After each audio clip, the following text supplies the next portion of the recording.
सुप्रभात बच्चों। आज हम पाठ 16 दाढ़ी का करिश्मा यह पाठ पढ़ने वाले हैं। तो आप सभी को कक्षा कार्य लिखना है, साथ में तारीख और दिन भी मेंशन करना है। ओके।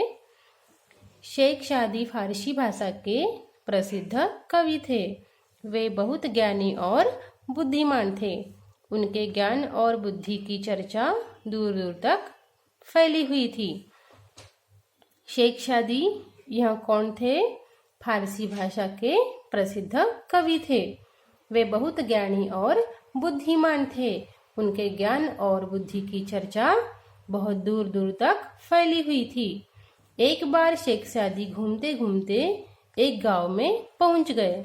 उस गांव में मूर्ख लोग रहते थे। उसी गांव में एक लंबी दाढ़ी वाले महाशय रहते थे। गांव में उनको बड़ा ज्ञानी माना जाता था। वास्तव में ये महाशय महामूर्ख थे, पर अपने से बड़ा ज्ञानी किसी को नहीं समझते थे। एक दिन क्या हुआ?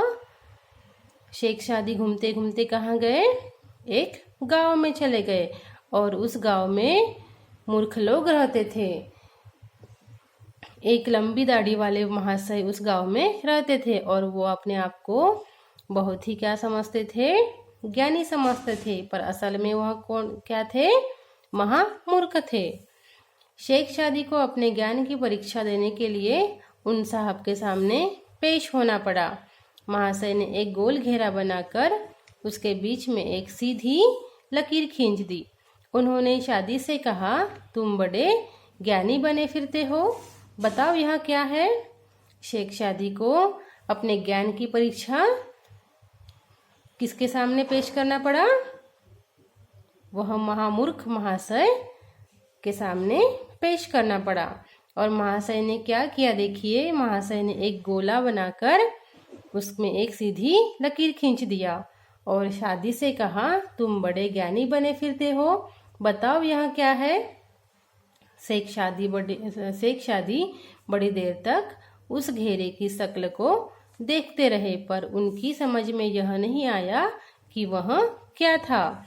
जब काफी देर हो गई तो महाशय ने हंसते हुए कहा, अरे भाई, यह गोल मटोल रोटी पर तरकारी की फोंक रखी हुई है। इसे भी तुम नहीं बता पाए, फिर कैसे ज्ञानी हो? शेख शादी बड़ी देर तक उस घेरे के शक्ल को देखते रहे, पर उनको समझ में नहीं आया कि वह क्या था। जब काफी समय के बाद महाशय ने कहा, अरे भाई, गोल मटोल रोटी पर तरकारी की फोंक रखी हुई है, इसे भी तुम नहीं बता पाए, फिर कैसे ज्ञानी हो?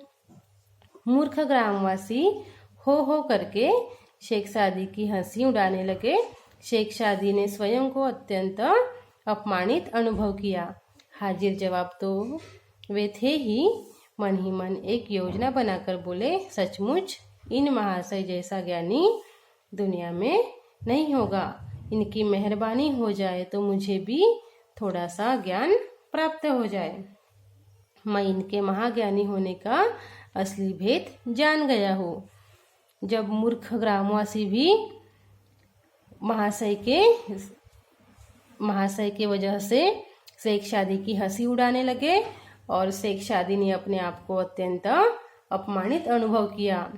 पर वह हाजिर जवाब तो थे ही, पर मन ही मन एक योजना बनाकर बोले, सचमुच इन महाशय जैसा ज्ञानी दुनिया में कोई नहीं होगा। इनकी मेहरबानी हो जाए तो मुझे भी थोड़ा सा ज्ञान प्राप्त हो जाए।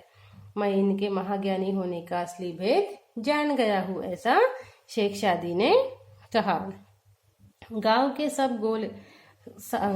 सब लोग एक साथ चिल्लाए, हमें भी बताओ इनके ज्ञानी होने का भेद क्या है?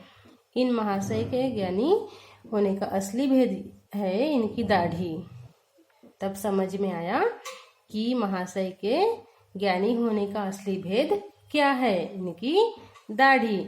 सारा करिश्मा इनकी दाढ़ी का है। यह कहकर शेख शादी ने झट से उनकी दाढ़ी से एक बाल उखाड़ा और अपनी बाह पर बांधकर कहा, देखना अब मैं भी इन महाशय की तरह ज्ञानी बन जाऊंगा।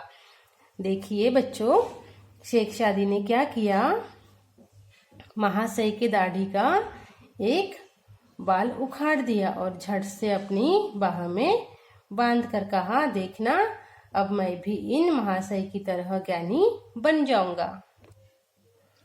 फिर तो हम भी इनकी दाढ़ी का एक एक बाल उखाड़ कर अपनी बाह पर बांधते हैं। यह कहकर गांववासी एक साथ उन महाशय की दाढ़ी के बाल उखाड़ने के लिए टूट पड़े। महाशय खूब चिल्लाए पर कोई रोके न रुका। कुछ ही देर में उनकी पूरी दाढ़ी उखाड़कर साफ कर दी गई। देखिए, गांववासियों ने भी महाशय की दाढ़ी उखाड़ने के लिए सभी उन पर टूट पड़े। महाशय खूब चिल्लाए पर गांववासी नहीं रुके। उनकी पूरी दाढ़ी उखाड़कर सभी ने साफ कर दिया। अब तो महाशय जी का चेहरा देखने लायक था। उनका दाढ़ी विहीन अजीब चेहरा देखकर मूर्ख गांववासी ठहाका मारकर हंस पड़े। शेख शादी हंसते हुए वहां से चले गए। अब तो महाशय जी का चेहरा कैसा था, एकदम देखने लायक था। उनका दाढ़ी विहीन अजीब चेहरा यानी बिना दाढ़ी का चेहरा देखकर मूर्ख गांववासी भी जोर जोर से ठहाका मार मार कर कैसे हंस रहे थे, जोर जोर से हंस रहे थे। शेख शादी भी हंसते हुए वहां से चले गए।